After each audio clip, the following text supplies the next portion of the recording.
Hola, cordial saludo.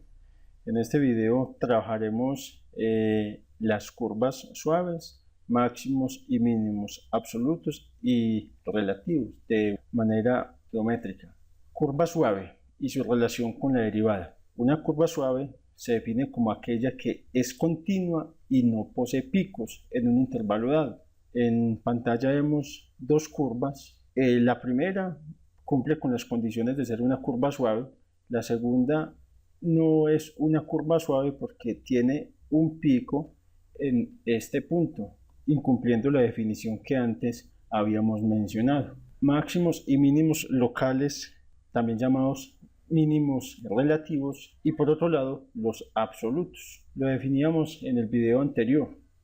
En un intervalo pequeño que contenga a un punto se puede tener un mínimo o un máximo si es el menor o el mayor valor en ese intervalo. En pantalla vemos una función que se define a trozos. La función f está definida en un intervalo que va desde a, en a es abierto, lo vemos acá, hasta j, en j es cerrado. ¿Cómo se comporta esa función? ¿Dónde hay mínimos, dónde hay máximos, dónde hay mínimos absolutos y dónde hay máximos absolutos? Empecemos analizando el punto A. En este punto se genera un valor abierto. Pensaríamos inicialmente que la función tiene un mínimo en ese punto, pero por ser precisamente un valor abierto, descartamos esa idea.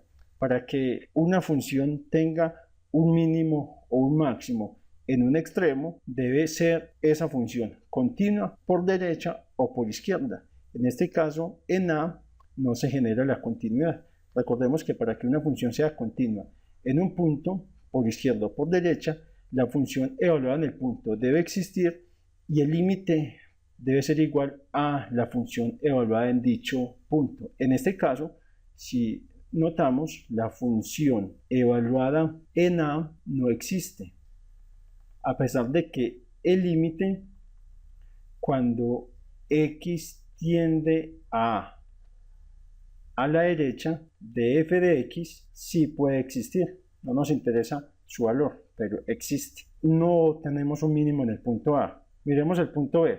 La función es continua en el punto B. Si tomamos un intervalo pequeño, supongamos este, en ese intervalo la función evaluada en B es el mayor valor posible que f de x en este intervalo pequeño.